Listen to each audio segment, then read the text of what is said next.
Okay, for the next, until the end of one, that is, hour and a half or so, what we're going to do is go through a sequence of presentations from spokespersons from each of the subgroups. We'll go through the red side first, then we'll go through the blue side.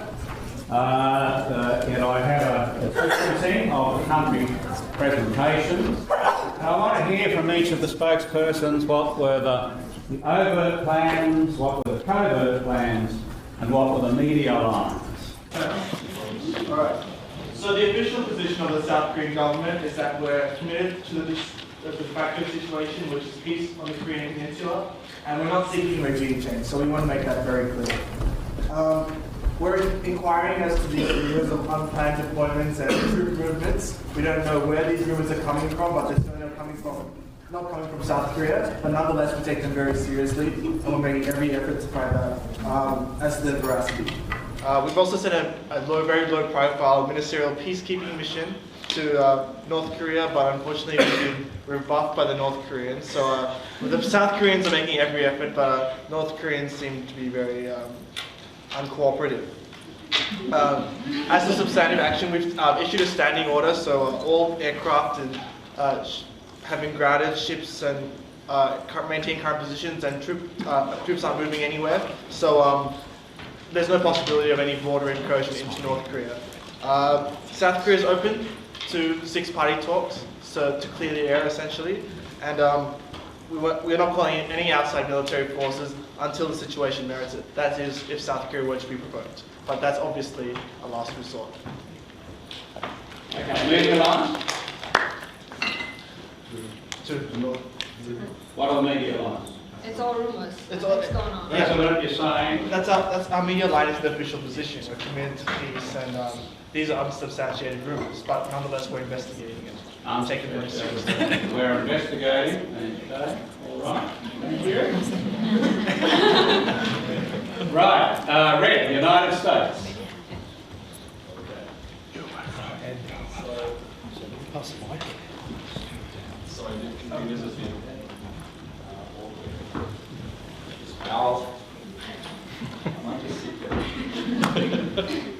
Our media lines were that the USA does not support these unsubstantiated reports of rogue elements in the Black Army approaching the North Korean, what it's called, the DMZ or something.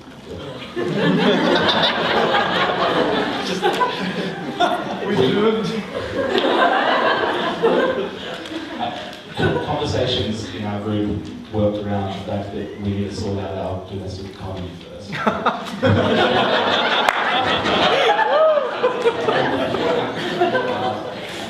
The USA supports international law and the sovereignty of nations, and so we're committed to preventing any escalation of a conflict in Northeast Asia. We implore the North Korean and South Korean governments to exercise restraint and seek a diplomatic solution to the problem.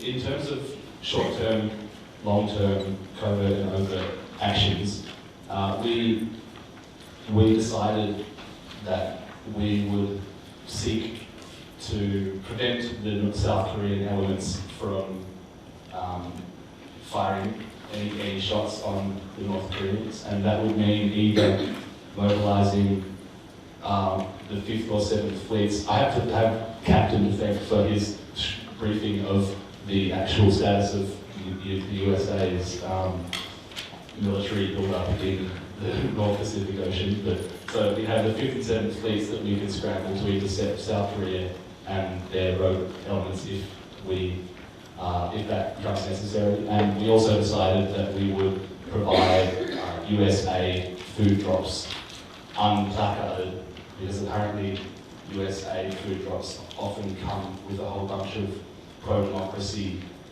leaflets and this sort of stuff. But China agreed that they would support our actions to look after the North American people if those food drops were unplacarded. So we decided that they would come from Guam, where we also have a strong naval base that could empower us to scramble whatever Apache or fighter jet or other military support if it became necessary in trying to prevent engagement between the South Korean road forces and our counterparts in North Korea. There was also an attempt to have some urgent six-party talks, but it soon became apparent that North Korea wasn't prepared to talk to South Korea, obviously. And so there was a nascent but not final conclusion to hold two five-party talks where all the other nations would meet independently of South and North Korea on two separate occasions. We were kind of locked out of discussions between China and Russia and North Korea because they were seeking to defuse the situation themselves. But do you guys like to add anything? Okay. Well, yeah, I think I've covered all of our media points.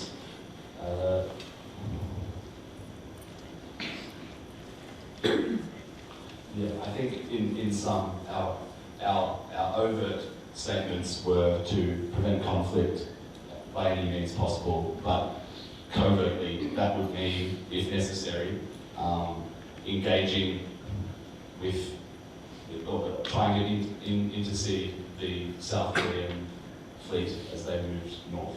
I think that's a good summary. Okay. Thanks. All right. China.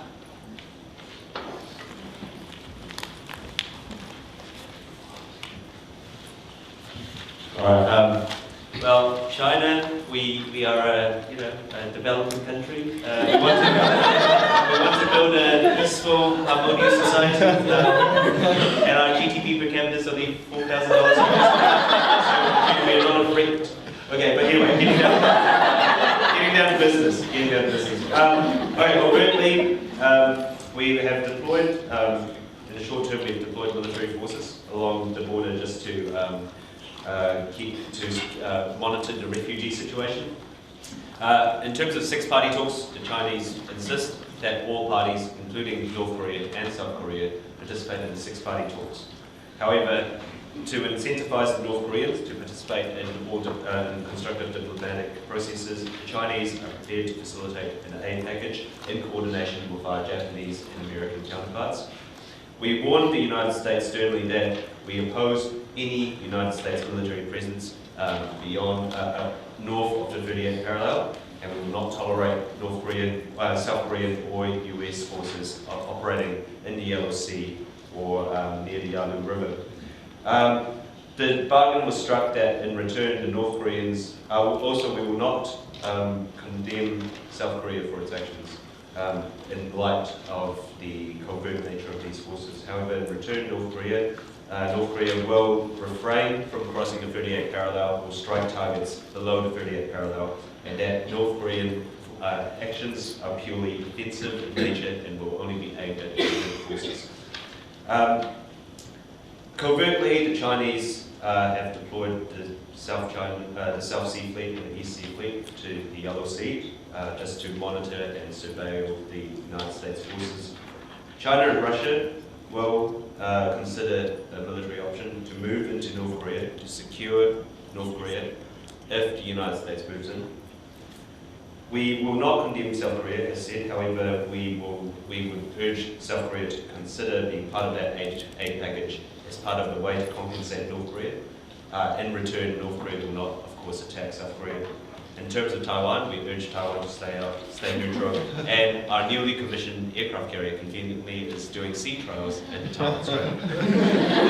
And in terms of that military force we deployed along the border, the Yalu River, well, it is there to stop the refugees, but however, it's made up of rapid reaction forces, the 39th Army, elite units of the PLA. We are prepared to consider military options. Okay. North Korea. Democratic People's Republic of North Korea emphatically rejects the statement of South Korea,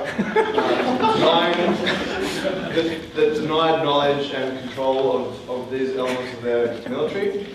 We strongly condemn this act of war, and we completely reserve our right to retaliate with all means necessary.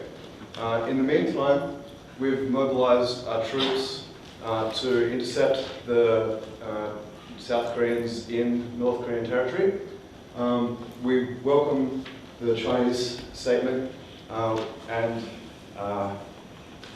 we are sad that China has refrained from condemning this act of war, and we expect the international community to acknowledge and strongly condemn this act of war. I think that's essentially our public statement, right? What are the other issues that we have to do?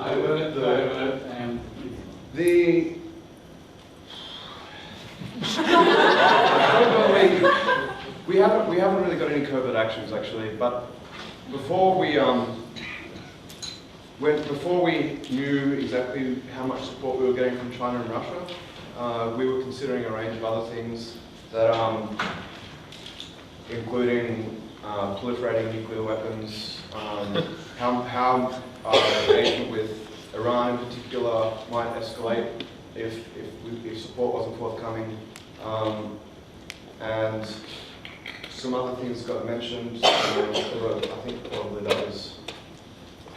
I think I brought up the possibility of using the threat of proliferation to Taiwan to twist China's arms if they weren't supporting, but I think that might have been a statement out of ignorance more than. What about rocket launchers? What are you doing about these long-range rocket launchers? Are long-range rocket launchers?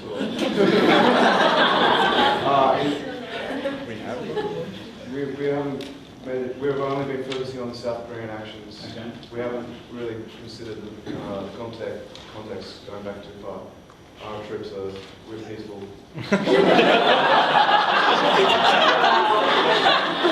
I'm hungry. Okay, Japan.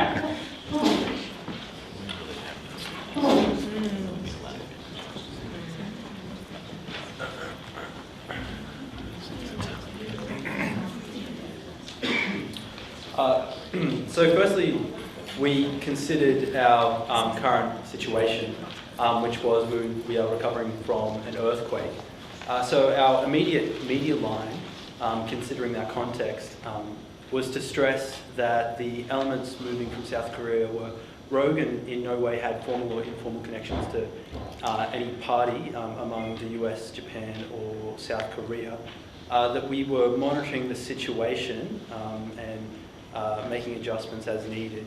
That we were in no position to fight a protracted or a sustained conflict, and that we were taking necessary precautions. And our first steps, considering our position, and without first consultating with the US or with any other party, and just discussing with ourselves, was positioning our Aegis cruisers in our most important ports and largest cities to protect us from the event of North Korea firing no-dawn missiles at us.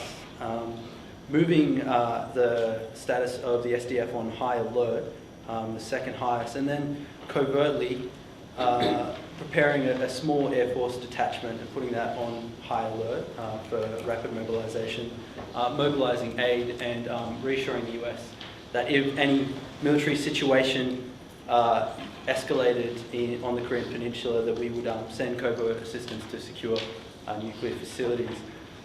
We also engaged in diplomatic action under that covert sphere, and we quickly found out that South Korea's response was pretty intolerable and quite weak.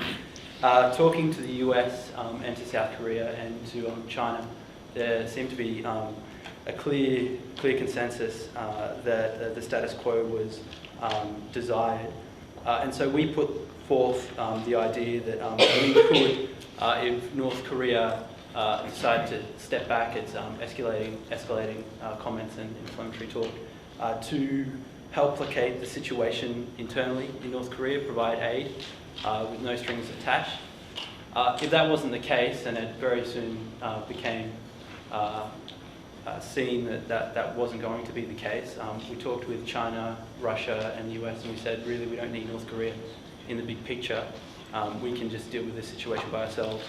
So we decided on five-party talks, and we assured China that if internally North Korea fell apart, we would let China take the political lead and take care of the situation and pick up the pieces, and Japan would provide whatever economic, infrastructure, foodstuffs and developmental assistance needed. We also talked to Australia about that situation, and they were quite positive on that as well, and I think that's about it.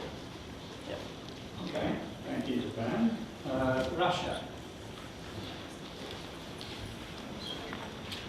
Thank you. On behalf of the Russian delegation, I think Russia would like to re-emphasize the importance of maintaining regional stability and peace. And I think Russia would like to also point out the other issues that are happening around the world in Europe, the issues with the financial collapses of Greece, Ireland's new junk economic status, and we would like to emphasize that maintaining the stability here in North Asia is key to also maintaining and ensuring the stability and protection of the world economy. So along that lines, Russia is very, we'd like to again emphasize the importance of opening up dialogue, of controlling military action, controlling military forces. From both our intelligence and confirmed with China, the US and Japan, there are South Korean forces that have mobilized. So Russia is quite concerned in the media line of the South Korean government.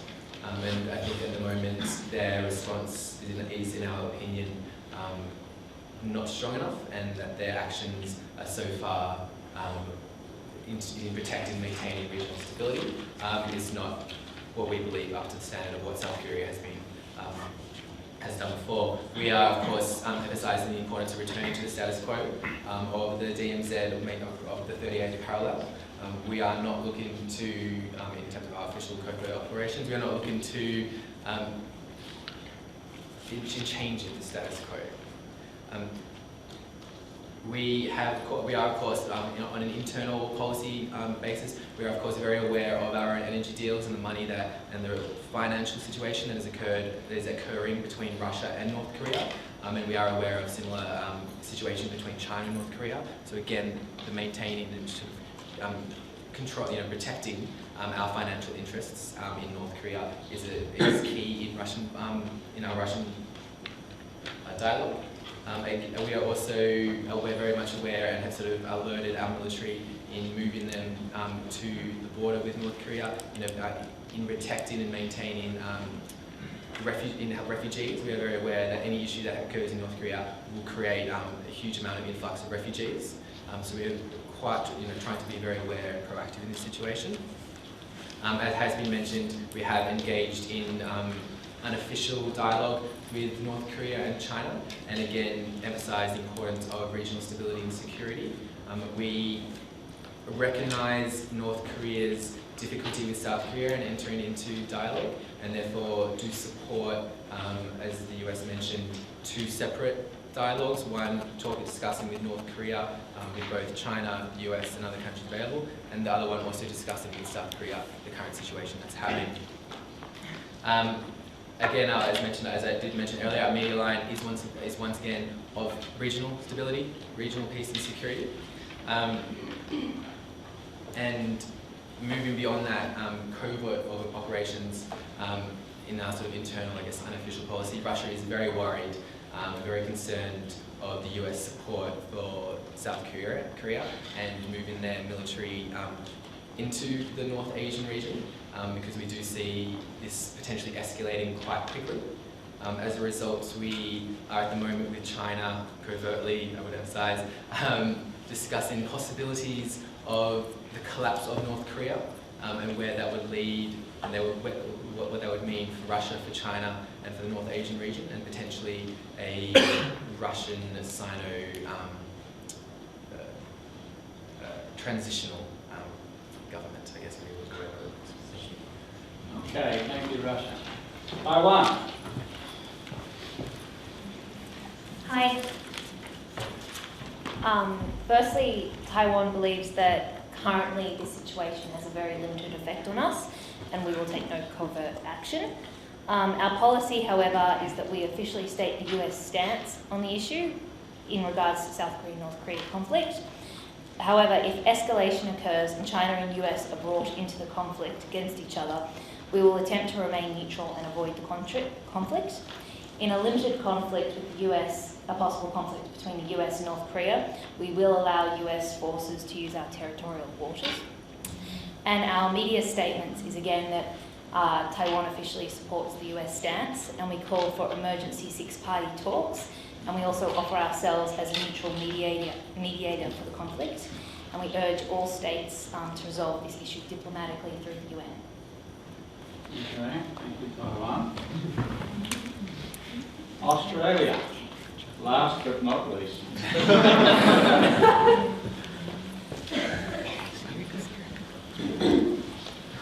Hi, good day, mates.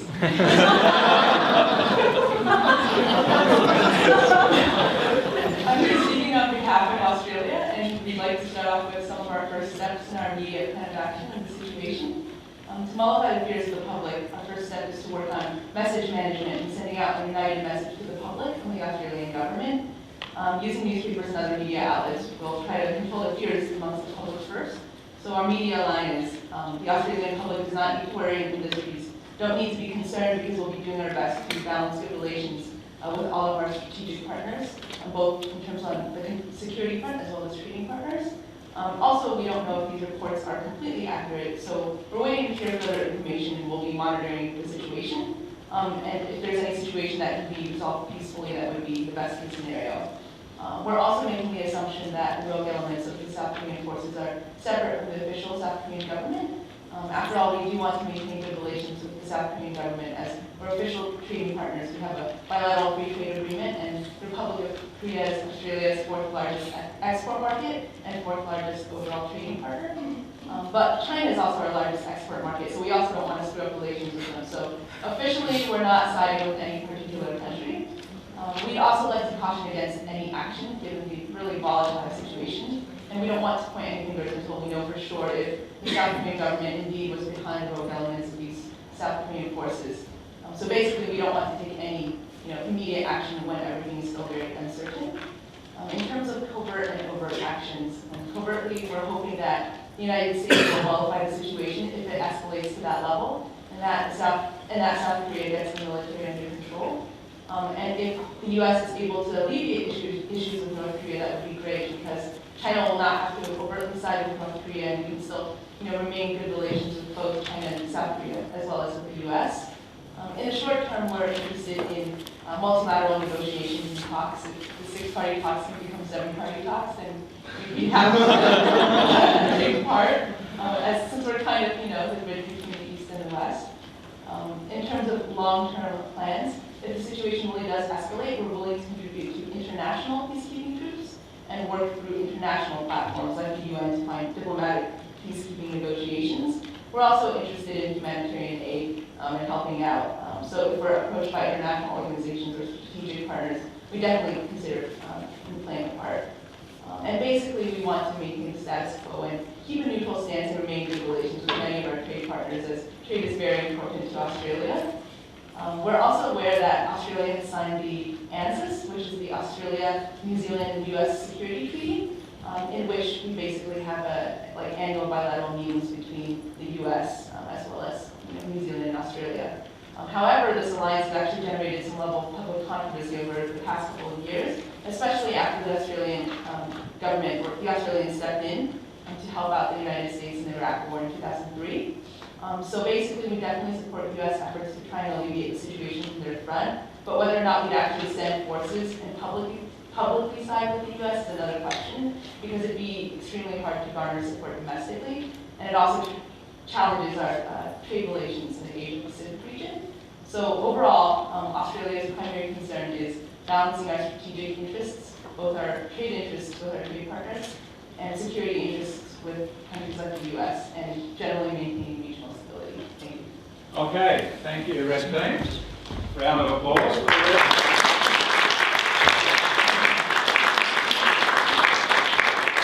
Big a bunch of doves, I don't think I've ever... Right. Blue, please, South Korea.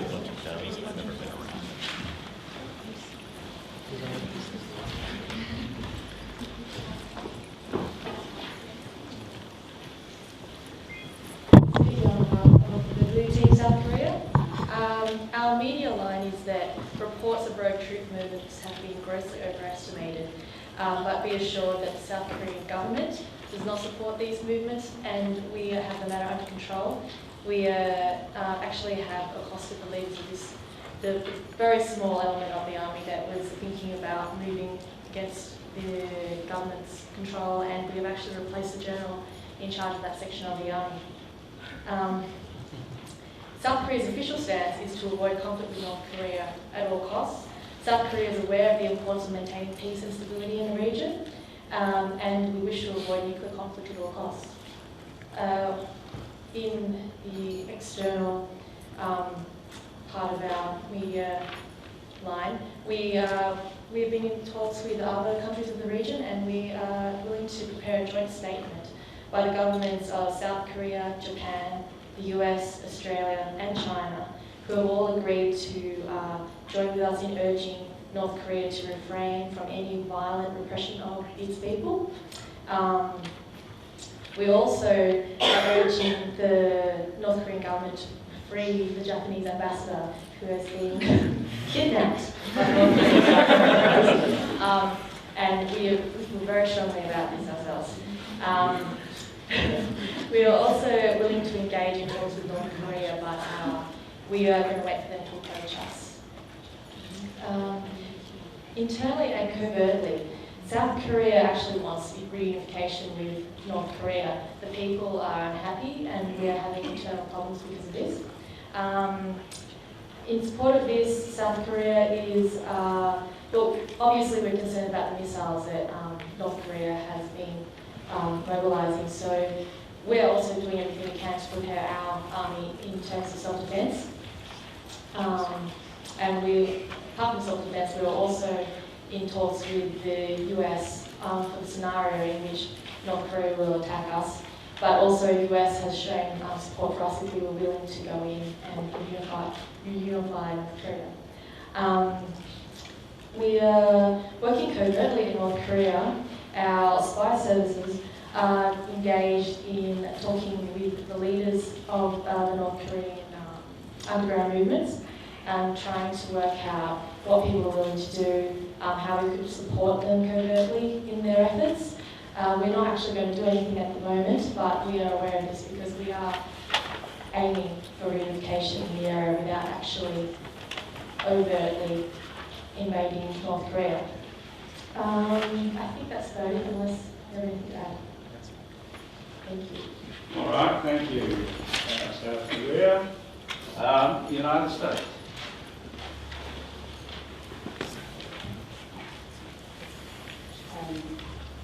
So in light of recent events along the North-South Korean border, the U.S. ambassador to China has been working closely with Chinese officials in a series of talks, and it's evident that we are both committed to better understanding this conflict and eventually working towards a resolution in the area.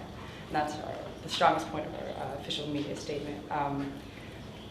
The U.S. is committed to and concerned about its American forces in the region. Officially, the U.S. believes there is no intelligence to suggest any truth to the rumors of extragovernmental actions of the South Korean militia, and it needs to be reiterated that the United States is in full support of the South Korean government's ability to defend itself. We are enthusiastic about continued multilateral peace-building bodies and talks.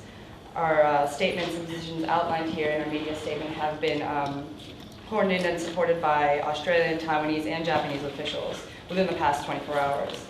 The strong importance of a international community is clear, and the United States is willing to lead the way. Officially, we're concerned about Russia's position outside of the international community and disappointed by the government's lack of willingness to engage constructively within the region. We fiercely look forward to continued cooperation with China in the region. The United States condemns any unprovoked attack upon the South Korean people. Our tradition of food aid in the area of North Korea is proof of our dismay over the plight of North Koreans who hunger for freedom. We look forward to peace-building talks.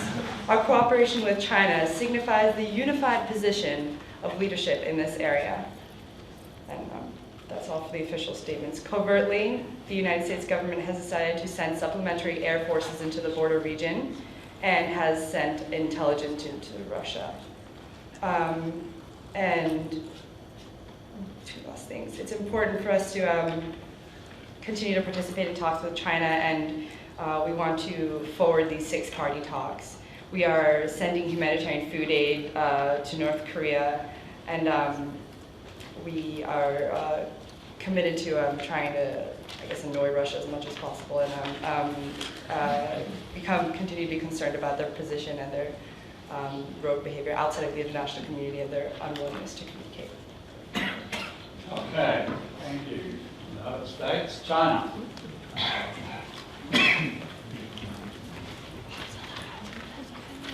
The government of China would like to remind everyone that the government is trying to keep the people in mind, both within China and within all of Asia. This, as we said with Shanghai's World Expo, Better City, Better Life, means that better regional security will lead to better lives for all within the Pan-Asian sphere. We reject all military action on the Korean Peninsula, and we support the growth and strengthening of the economic ties between China and its regional allies. We support, once again, regional stability that's marked by Japan, the United States, and China's cooperation.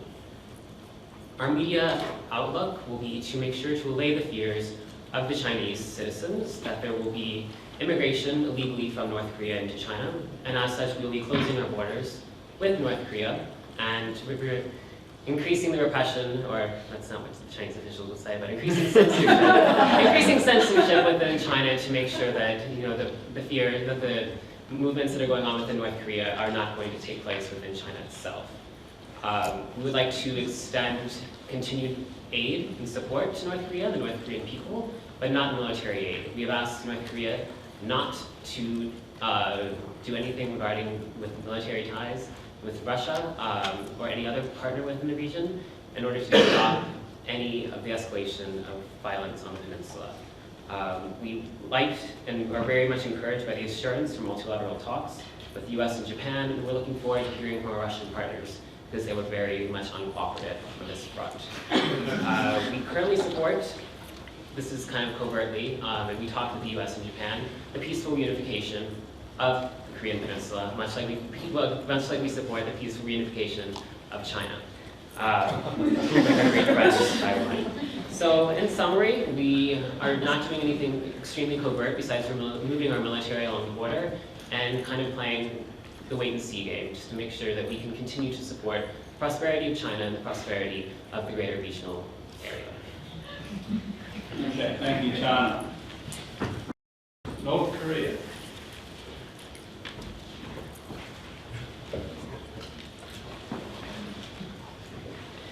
North Korea's internal media statement is that we actually see that everything is an act of aggression towards us from particularly the allies of the US, Japan, China at the moment.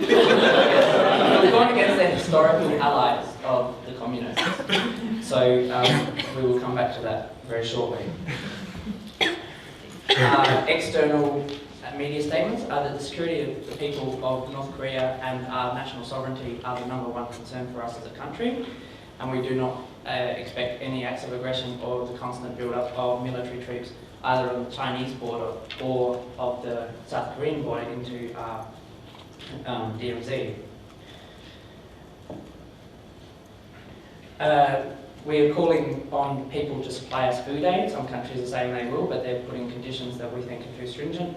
China saying that we need to comply with peaceful talks. We don't mind peaceful talks, but we're not going to allow acts of aggression against our country just to maintain peace, because we have the right to self-defense. We'll also point out to China that you face a potential mass migration of refugees into your country if you allow us to continue to starve.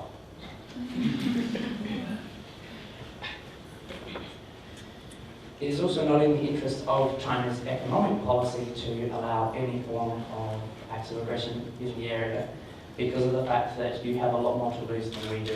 So,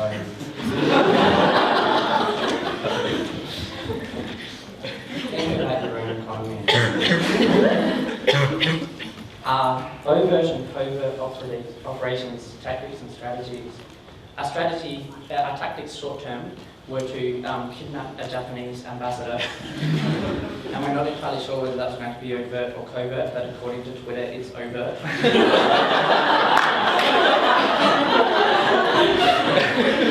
What can we do? The UN found out. So we're going to go with the line that it is overt for now.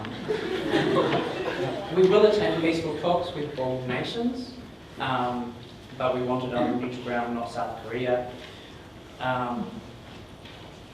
But we will do this on the condition of food aid. We will maintain the line that if we are attacked, you will be breaching the UN Charter unless you have UN Security Council permission to do so. And we believe that our allies, our strong, faithful allies of Russia, will support us in the UN Security Council and will veto any acts of aggression by militaristic countries such as the United States.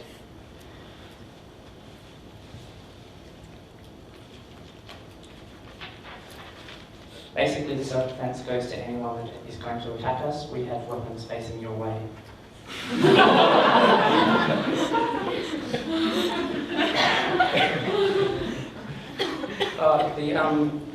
The comment in relation to the Japanese ambassador, that was a form of peaceful provocation. We don't believe in militaristic provocation all the time. Sometimes. Covertly, what were our actions or our thought processes? We did want China on side, but they were uncooperative and only wanted to provide food. They didn't want to provide us military and financial aid, so we did look to the support of Russia. Russia were willing to provide us food, money and aid, and that's what we were willing to accept, because they obviously want security as much as we do in the region.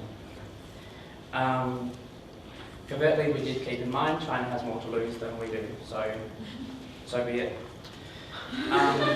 To our North Korean defector, we want you to know that you are responsible for the tragic and painful death of your mother, and most dramatically, your pets.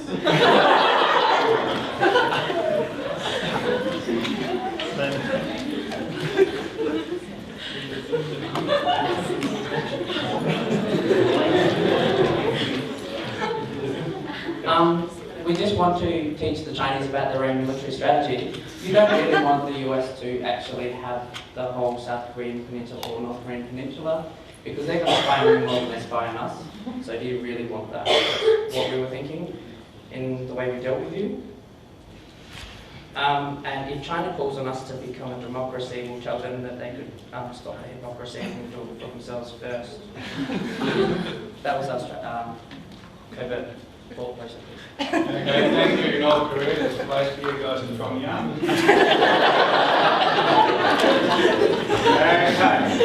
Okay, Okay, everyone, Ohio gozaimasu. Tomo-san, the media rep for Japan. First of all, I'd just like to thank everyone for the response to the recent events we've had in Japan, especially our friends in the region and global community, especially the United States, China and Australia. We really do appreciate your ongoing support in this area. As a peaceful country, Japan wants to avoid war at all costs. Our recent history shows that we're a peaceful nation and we don't seek any type of military conflict in any way. So therefore, we're also concerned about the regional stability. I think it's in everyone's interest to continue the economic cooperation we've had over the last several decades, and we can all continue to prosper together. In that, we also encourage everyone to return to six-party talks, and we're happy to engage with China and our other friends in the region to do this. On a very important note, there was some murmurs that the Japanese ambassador was kidnapped. The Japanese government can confirm that a Japanese citizen was kidnapped. However, this was not the ambassador, it was actually an intern in a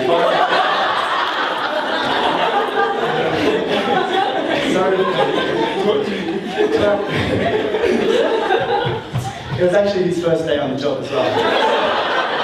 So, in actual fact, he knows nothing about foreign policy.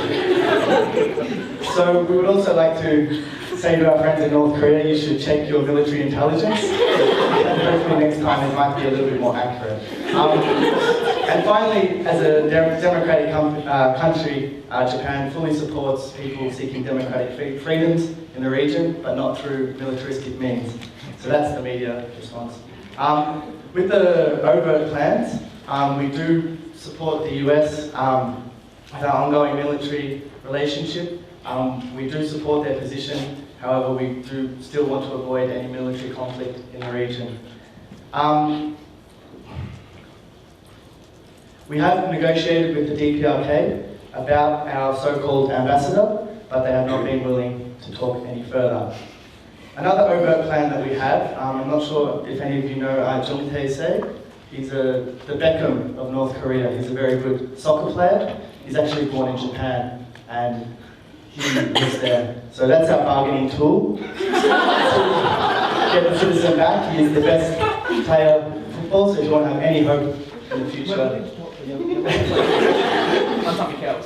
Okay. So for covert plans, I think with Japan's situation at the moment, a lot of our resources are being taken up by our response to the disaster. We've got a preoccupation with what's going on with the country, and we'll be trying to reassure our citizens and take a domestic look there. Also, another covert plan we have is we do have the DPRK defector as evidence. Here is her passport, so she can no longer return to the DPRK. The terms and conditions, I think it was she's got a condominium in Tokyo, a chair on the board of a construction company, and all you can eat sushi.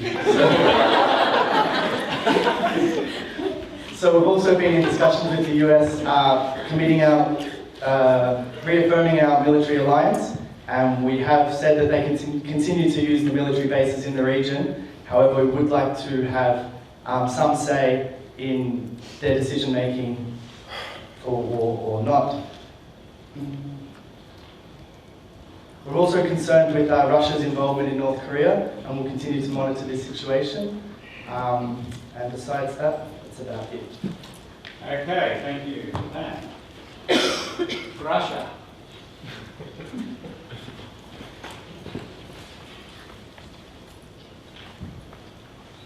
We, Russia, are very concerned by the recent developments on the peninsula and the reports of South Korean aggression.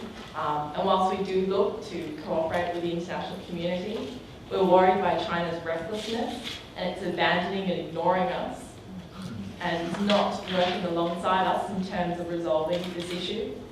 So we'd like to remind China of its strategic interests, and perhaps they should reconsider their current stance and their close alignment with the US. We believe that stability on the peninsula is extremely important in terms of the continued economic development of North Korea. And we'd like to maintain two Koreas, because as China should recognize the potential of having a US ally or a US-controlled unified Korea is very strategically dangerous for China and for Russia. Overtly, we will call for the resumption of six-party talks and condemn any provocative actions by either party. We would like to push China into getting the North Korean leadership back into negotiations, and we would like to remind them again of their strategic interests. Covertly, we would look to have secret negotiations with Pyongyang and Beijing. We promise Pyongyang opposition to any UN action that could increase US presence in the region or that could destabilize the region. Domestically, we'll set up a buffer zone on the border. Not that we fear refugees, but if there is the potential of that occurring. and would also watch for civil unrest internally. And we would also look to negotiate with Pyongyang in terms of concessions, to give them the incentives of aid and investment in exchange for calm and non-provocative behaviour. And seeing as neither the US or China has looked to find out the status and the location of weapons of mass destruction within North Korea, in the event that it does destabilise, we feel that Russia will have to take the responsibility of securing these weapons ourselves. Right, thank you, Russia. Is that advice for Prime Minister Putin or President Medvedev? And do you think either of them have got any interest in this part of the world? Well, for our media talks, I think the President would be the most appropriate. Okay. Taiwan. Okay, in terms of our public stance, the Republic of China, otherwise known as Taiwan, would initially like to express our concern for the humanitarian crisis in North Korea. We urge restraint to all parties concerned and hope for a peaceful, diplomatic resolution to the problem. And we suggest the UN Security Council as a forum to discuss, to facilitate discussion between parties. We emphasise our strong desire for regional stability via peaceful negotiations. Internally, we are developing military readiness for the purpose of humanitarian assistance or defence if necessary. Whilst we're unprepared to have armed troops in North Korea, we are prepared to send engineers or medical specialists alongside food aid to North Korea to assist with the crisis. Covertly, we're paying more attention to what's happening with China and also the United States to see how they're responding to the situation. Overall, though, we would like to maintain the status quo in the region, and we emphasise our neutrality at this point and press for a quick and peaceful resolution to the problem. Okay, thank you, Taiwan. And last but not least, Australia. Hello, I'm Yuri, advisor to Australia. Australia recognises that despite not being immediately located in the Asia-Pacific region, this is a really good opportunity for us to leverage the current crisis in the Korean Peninsula. And so we propose to the media, recognise Australia's close relationship with all nations in the East Asian region and our very strong interest in regional stability. Australia is committed to peace, and that means ensuring that we will do all that is necessary to play our role in the joint responsibility to keep peace on the Korean Peninsula. Further, we will work with our neighbours to reach the best possible outcome. Immediately, we advise that we exhaust all diplomatic avenues, despite most nations being largely disregarding Australia's involvement in the crisis. Secondly, suggest the possibility of multilateral talks. That means sitting right between the United States and China and ensuring that any level of discussion is divided equally between the two parties. Which means that we need to immediately make a quick call to the advisors of China and the US to find their position on the crisis. In terms of overt and covert action in the short to medium term, overtly, we would like to work with humanitarian bodies and UN agencies to send humanitarian aid. We have a strong interest in human security, and I think that sends a really strong message to other nations in the region which might immediately be interested in power shuffles, to use this as an opportunity to leverage power. Covertly, we'd like to maintain support to South Korea. Historically, we've been very strongly aligned with South Korea and we'd like to continue that relationship. And lastly, ensure we are included in the dialogue between China and the United States, please. Okay. Right, thank you everybody. A round of applause for Drew. First, I want to compliment everyone. Very high quality analysis, bargaining, at least in the session that Brendan and I observed downstairs. it took a minimal amount of prompting on our part. It just sort of took off, which I think is indicative of not only the collective intelligence of the group that we were working with, but also the admirable level of zeal. So I think you guys are collectively to be congratulated. Particularly on such short notice. And I think that the quality of thinking that has been demonstrated by you guys here reaffirms the sometimes nebulous confidence that old buggers of our generation have towards younger people, which is to say, you guys are very smart, and I think the future of the region is in really good hands. So that's all the good things I have to say about you. Now let me talk a little bit about some of the... one of the things that I think may have been different in terms of the general thrust of policy that you guys have projected here is that it may be a bit of overrating about multilateral negotiations and an underrating of at least the United States and its bilateral allies to preserve the hub and spoke system as, if you will, the linchpin for stability. At the end of the day, for some 60 years, that bilateral system of or network of alliances has been the only real tangible instrument for deterrence and for insurance, if you will, if multilateral negotiations either break down, and keep in mind the six-party talks have broken down in the real world.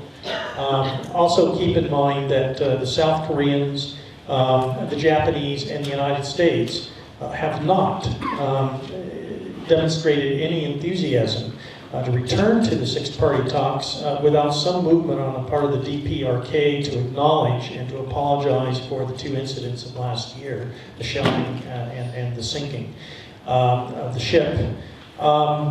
The European Union has moved ahead with food aid support. The U.S. may or may not. I think they're still in the process of deliberating. But the U.S. will not move towards food aid if it feels that by doing so it's going to compromise the unity of its allies within the context of the bilateral alliance system. That's just a fact of life. And it's a fact of life because there's a balancing component which is valued by even, I think, China and Russia in terms of the U.S. presence in the region as it is implemented through the bilateral alliance network. And there hasn't really been at this juncture an adequate substitute either in terms of multilateral negotiations or any other mechanism to replace it. So that's just one observation in terms of where the thrust of analysis varied from real-world conditions. In terms of the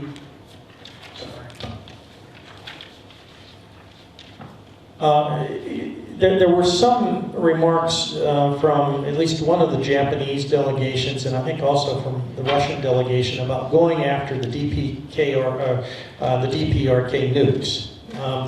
The problem with that is no one really knows where the nuclear weapons are in North Korea. We don't have that type of intelligence. We do know where the nuclear installations are, but that's a different problem, from actually going after the warheads themselves. And the North Koreans have been very, very good at really hiding these things. So therefore you get a variation of estimates in terms of whether they've got 6 warheads or 8 warheads or however many warheads. The problem is we just don't know where they are. We don't have that type of intelligence. So it's, there have been similar scenarios drawn up for, say, a Pakistan contingency if Al-Qaeda were to take over Islamabad or pro-Al-Qaeda elements in Pakistan. And there have been scenarios that the Americans or the pro-American elements of the Pakistani army would go to secure the Pakistani nukes, which is more serious because the Pakistanis have several hundred. We don't think the North Koreans have anywhere near that. But it's going to become more of a problem quite quickly. And the reason for that, of course, is because we now know that the North Koreans have uranium enrichment capabilities, which will allow them to manufacture nuclear weapons at a far more rapid pace than through the plutonium process. So you've got the right idea, go get the nukes if you can. The problem is whether the capabilities actually exist to get the nukes in time before downtown Seoul becomes a quote-unquote sea of flames. Okay? That's a problem. That then leads to such scenarios as preemption, on the part of the U.S., South Korea, whatever. There have been contingency plans drawn up. We know this from testimony by Thurmond and others within the last couple of weeks. But I think when the future commander of the Combined Forces Command goes before the U.S. Congress and says, yes, there are going to be serious casualties in Seoul, we think we can stop them before they get south of Wuhan, that's pretty serious stuff. Just to put a little bit of levity into, the previous mirth. Australia. Australia, as far as I'm aware, has a commitment to defend South Korea through the United Nations. It's still part of the United Nations Command in a technical sense. Interestingly enough, I heard Gareth Evans, our chancellor, out at Weston Creek at the War College give a speech a few years ago. And Gareth is a lawyer by background, and he really tried to cut a fine line on that commitment. But I think it's fair to say that the international community recognizes as Australia as actually having a commitment to defend South Korea if it is attacked. Now, given the scenario here in terms of rogue elements, being, if you will, the aggressive force, there may be some flexibility in that interpretation. But I think Australia has far more serious problems than perhaps I've heard from either of the Australian delegations in terms of direct involvement. And the other aspect of this is that Australia, unlike Japan, the United States, and the South Koreans, Australia recognizes the DPRK formally, which complicates this situation even more. And the final remark I'll make relates again to the Japanese and the kidnapping scenario. There actually is a very serious real-world element to this, because the Japanese public, when it thinks about North Korea, thinks first of all about what? The history of abductions of the Japanese into North Korea, which occurred, 15, 20 years ago. If you ask where Japanese public opinion is in terms of perceiving North Korea, solve the abductions issue first. Even more powerful than the no-dawn missiles moved toward, targeted towards Tokyo or the U.S. bases in Japan. Sometimes perceptions are as, if not more powerful than the truth. I'll leave it there. Brent? Thanks, Bill. Brent? Yeah, just very quickly, because I think the brief comments that I've got very much mirror and reinforce Bill's. But first of all, just to start off by saying what a joy it was to work with you guys. I agree completely with Bill. I know this is a new area for many, if not most of you, but just with the enthusiasm with which you took on the task and really the seriousness with which you played the roles, I think was really important to making this work. If the delegates didn't take their various roles seriously, this wouldn't have worked in the way it did. So thank you very much for that. Just three very, very quick comments. The first is that I found it really interesting, and certainly in working with the Red Team, but also in the group discussion, just what little or the negligible role that regional institutions played in our discussions. I mean, we did, I think, as we worked through the problem, the six-party talks did emerge as a possible mechanism for trying to diffuse this crisis. But I think I agree with Bill, that was an interesting choice. It was an obvious choice in some ways, but given the very checkered history of the six-party talks, it was an interesting choice. But it's also an interesting reflection, I suppose, on our region that no one really brought up the idea of using any of the other existing multilateral institutions in our region. That's not a criticism of you guys. I think it's more just an interesting reflection about the faith that we have in these institutions. I think particularly in Australia there's a great deal of interest in multilateralism, but it's just an interesting reflection. There was some mention of the UN, but particularly some of the institutions more within our region. I thought that was quite interesting. couple of other very, very quick points. The other second one is I found most of the comments and the reporting back which you guys gave to be reassuringly rational and reasonable, certainly given that many of you guys will likely be the future leaders in Australia and the region more generally. That's reassuring, but I wonder if that's really how things work in the real world, particularly in Asia, a region that has very, very deep historical animosities, where nationalism is on the rise in many parts of the world. Whether that kind of reason and rationality would prevail in a crisis situation, I guess I'm from a strategic studies centre, so I'm paid to be pessimistic, but I do wonder about whether things would be so rational.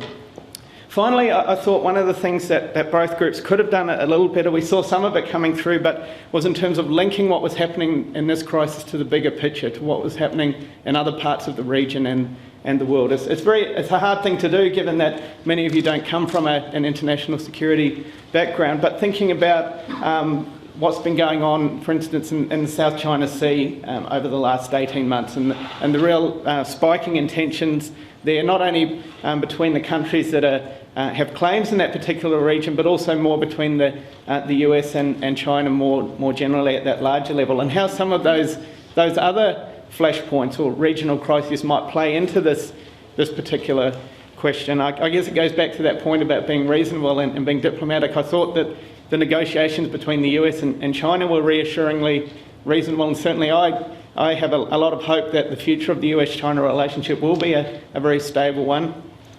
And I think that there are, if you look back at the history of the Korean nuclear crisis, there have been times, particularly during times of intense crisis, where the US and China have cooperated quite effectively. But whether we would have seen the same kind of reasonableness and in terms of the diplomacy between the US and China, particularly in a crisis of this nature, I think it goes right back to the points that Bill was making about the importance of that alliance system to the US and the need to reinforce those relationships, and for symbolic reasons as much as for practical reasons, to be seen to be standing by its allies in the time of crisis. That would be the only other piece of feedback that I'd have. But thanks very much for a very enjoyable morning. It was great working with you, and I hope that you enjoyed it as much as I did.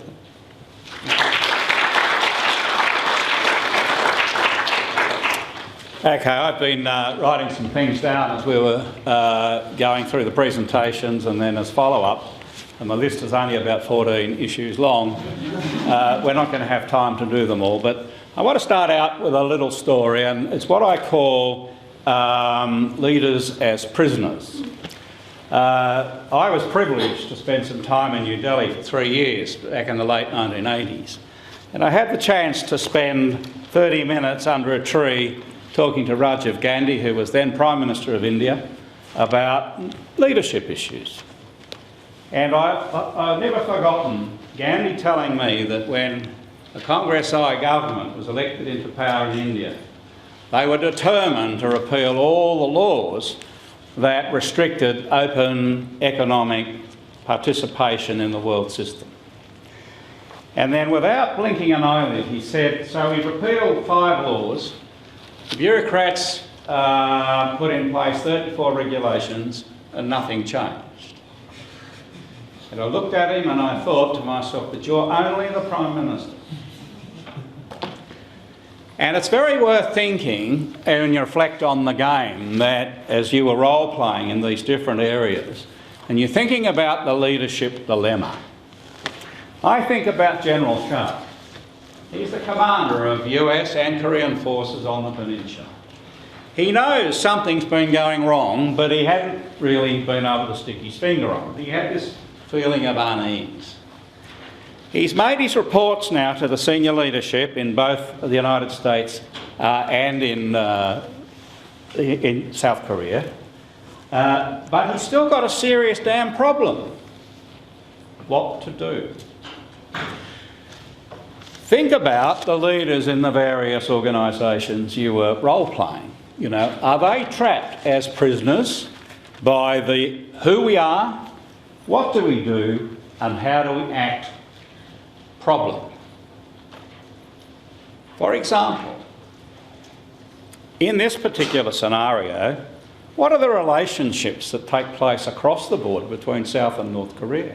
What are the family relationships? What are the impulses that are coming into play here, which are creating a problem for leadership because of a population that's getting more and more angry about what's going on?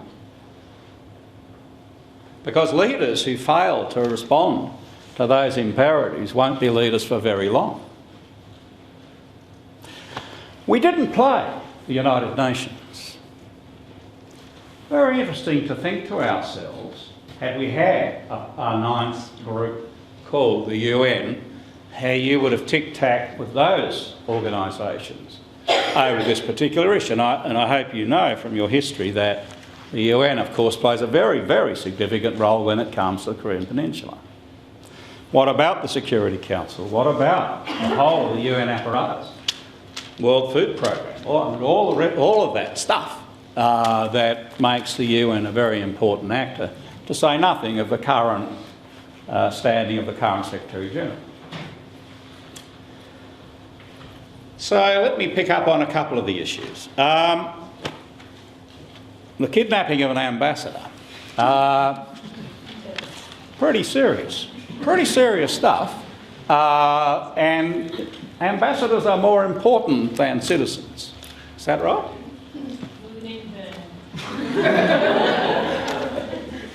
Why are ambassadors more important than citizens? Diplomatic protocol. Yeah, they're endowed with very special status in the international community, and kidnapping an ambassador, pretty serious sort of stuff. Intelligence. The update to the setting said that we'd had these reports, but we didn't seem to be quite sure. Can you imagine what the imperative is going to be to get your hands on what is really happening around here right now? And if you're part of the South Korea military, or the Japanese military, or the Australian military, guess who you're going to go to ask the big question about what the hell's going on? Who? The United States. We all have very special intelligence relationships with the United States. And the United States has an intelligence apparatus, if you believe the Washington Post, over 1 million people serve in it. And they're supposed to know everything that takes place on this planet. And you would believe the phones will be running hot trying to find out what is the real story going on here. And that leads to the next part of this question. If there are truly rogue elements, and we're suggesting about 5,000, who is best placed to deal with that? Who should deal with it? The South Koreans. Yeah. Because what happens if anybody else deals with it? Well, it's a problem, isn't it? So the best people to deal with the problem of potential rogue elements are the South Koreans themselves. And that, of course, raises all sorts of difficulties. But it's worth thinking that through. What does this actually really mean? I mean, one of the groups suggested we'd get the 5th and 7th fleets going, but frankly, that's going to be too late. There'll be either 5,000 people parked into a little place in North Korea, or there'll be 5,000 heads rolling in the seas off North Korea. So, you know, that's all part of this, what could be a very fluid, fast-moving, breaking situation. And finally, this question of reunification. It's a very, very tough issue. There's been a lot of energy spent on it. It is getting very, very hard to see that there's going to be much change given all the problems it confronts. But I actually think that's a side issue, and as I've tried to point out, what we're really trying to solve here is this problem. How the hell do we actually deal with the humanitarian crisis in North Korea in a way which actually solves that particular problem? And that's actually the nub of the problem, and that is what, when you've got your family in North Korea and you live in South Korea, is really driving you. This is a very big problem, and it hasn't been around just this season. It's been around for a long, long time. Well, I want to thank you all. I hope you enjoyed the play. An hour and a bit's not very long. I saw the energy in this room. Ambassadors were roving around all over the shop very quickly. So you learned about the art of negotiation, I hope. I think without having to feed you a whole bunch of material as a setting, you latched on fairly quickly to what are the key issues. And I think that's good. Now, are there any questions? Yeah. Professor Taylor, I just had a question about, sorry, my name is Scott, I'm from Canada. I had a question, you talked about regional institutions. Which institution or network would you have in mind, especially as it relates to a crisis in North Korea, which is obviously a pariah state, whether ARF, Indiana, like which one would be appropriate to deal with this?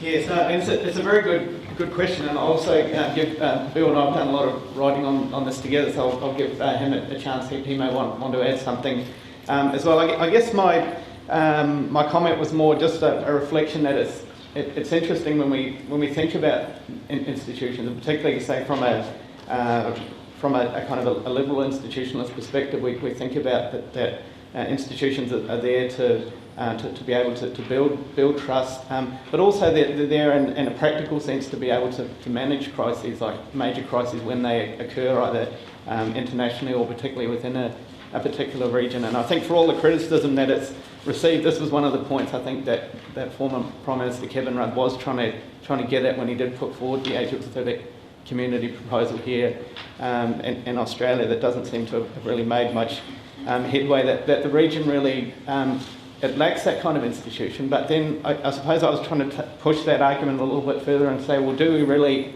have much faith in institutions to address these kind of crises? Like when a major crisis like this does erupt, we tend not, if we look back over the last couple of decades, we tend not to turn to the many institutions that do exist, or else those institutions haven't been responsive enough. And I think you alluded to it very well in your question. There are, in contrast to, say, at the beginning of the 1990s when there were very few of these institutions in existence, there are now really a plethora of these institutions within the region that could be utilised. There's a lot of confidence, for instance, in the East Asia Summit as a body which brings together all of the key kind of players in the region. But that didn't come up as a possible fora within our group, and there's probably good reasons for that. So I wasn't necessarily being critical that we didn't consider that. I just thought it was an interesting, I suppose, reflection upon what we think of institutions. This was a North Korean crisis as opposed to one, say, in the South China Sea, where the actors are all part of a regional grouping. Yes. Had this been another regional security crisis, would there have been a proposed response from the institutions within the region?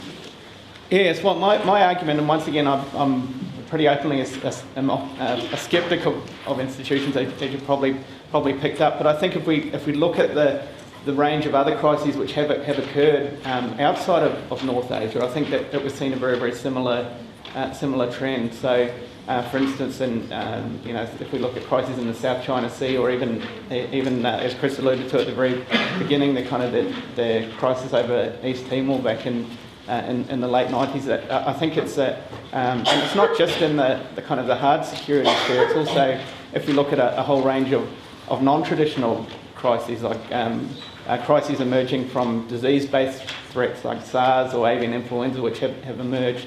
Even the Indian Ocean tsunami of December 2004, we haven't really seen regional institutions be able to step up and really address those in any meaningful way. Bill, did you have anything you wanted to add to that? About 45 seconds, far for me to stand because of the lunch. Regional institutions tend to work more or less effectively in different regions. I think in Africa, you can say that regional institutions have actually been pretty effective. Frankly, the jury's out on Europe. One can talk about recent Russian military action in the near abroad and the existing European institutions, OESC and so forth. Didn't really seem to stand the time. I think if there had been a Northeast Asian regional security dialogue, that might, provide some basis of hope, but that's not going to happen until you get the Korean Peninsula situation resolved. Peninsula has to be resolved first, then you can get to the point where you've got enough norms or whatever on a common basis that you can actually begin to think about a Northeast Asian equivalent of ASEAN. In the absence of that, there's only one other place to go if you're an institutionalist, and that's the UN. And frankly, that's what has been the primary institution, is, you know, I think Chris and others have indicated, for the past 55 or 60 years. You know, if the UN can't do it, there doesn't really seem to be any other alternative confidence building mechanism in Asia right now. ASEAN certainly isn't proving its mettle in the South China Sea. So I guess I'm a pessimist. We have time for one more question. Yeah, one more. Your comment for your analysis was that intelligence was important. Cannot kidnap an ambassador. We need to deal with rogue elements in South Korea. And if I get this right, the root issue is how to deal with the humanitarian crisis. Reflecting on what we have said, we were looking at stability in the peninsula.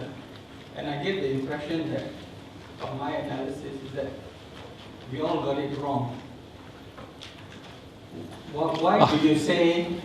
No, well. Yeah, I mean, I'm just asking. Yeah, no, look, I think that's very good. But, you know, often in top-level policy making, we lose sight of why we're actually having this discussion.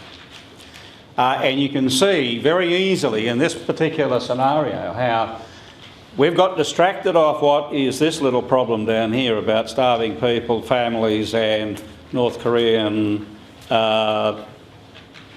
aggressiveness last year into something that's much, much bigger. Okay?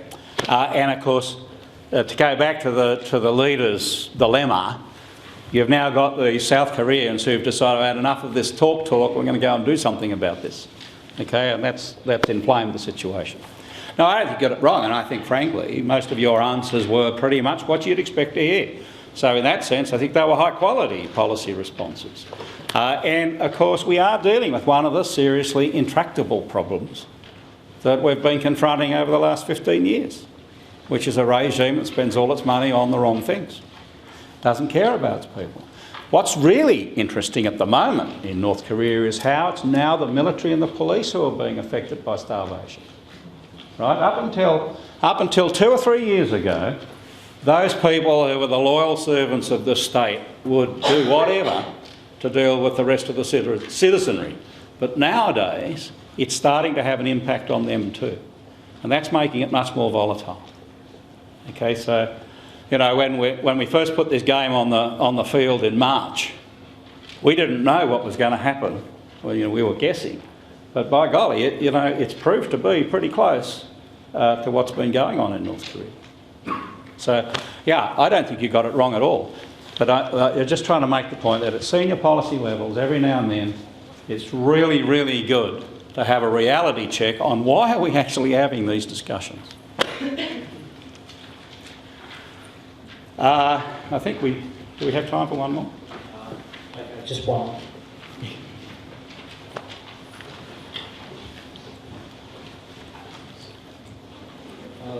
The US at the moment has engagements in the Middle East and North Africa on 2 or 3 or 4 fronts, and several potential other fronts that may come up shortly. Does that sort of overstretching of their capacity making it much harder to respond in this kind of situation that might emerge in East Asia? And does that make the possibility of a situation emerging much more likely? Okay, that's a very good question. I just wanted I was going to use this in my very last remarks. Several of you said, as a throwaway line in your presentation, you're going to avoid war at all costs. Well, I'm sorry, I just don't believe that. I think most of us, if we are real with ourselves, would say there might be circumstances under which we would actually undertake armed conflict. Now, that would vary depending on the culture and the setting and a whole range of things. And it's partly what Bill alluded to. When we get to alliance arrangements and the United Nations arrangements and all of those things, the expectation that we will always respond has got to be tempered by an understanding. It depends on the circumstances.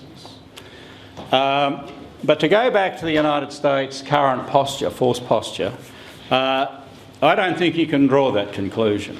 The way I see things, and I guess this used to be my real job, there's a big difference between long-term campaigning over many, many years versus short, sharp operations. And let there be no doubt, there's terrific capability inside the United States to deal with the short, sharp stuff. What we are seeing now is a lot of commentary about wars that have been going on for 10 years, you know, I mean, we're in the 10th year in Afghanistan, and so on and so forth. They tend to be very draining of military forces, especially if you run an all-volunteer system. And we do here, the United States pretends to, although they sort of have a double bet on that. But you understand what I'm saying? It's a very different thing to do something over many, many years versus something that might take several months. And I don't think you should think that the United States is anywhere near the bottom of the barrel. It's not. Well, I think we've reached the end of the session, unfortunately. Just before we close, I've been asked just to remind you that there's some feedback forms going around. We very, very much appreciate your full and frank feedback on the session and how it's gone. Just before we do break, I'd just like to end with a couple of very important votes of thanks. Firstly to Sam Wall and the team that's been working with them to organise this whole week. It's been an absolute joy working with them. They've done really hard work, and I'd just like to thank them. I'd like to thank our administrator, Amy, and her team, who have really put in a lot of work to organise all the badges and everything, and to make sure it runs smoothly today. And most importantly, I'd really like you to join with me and give a very, very loud round of applause to Bill Tao, and also to, most importantly, to Chris Barrie, who's put this all together. Bill and Chris, as always, it's a real joy to work with you. I think we've all benefited from your wisdom and experience this morning, so if you'd join with me in giving Bill and Chris a very big round of applause.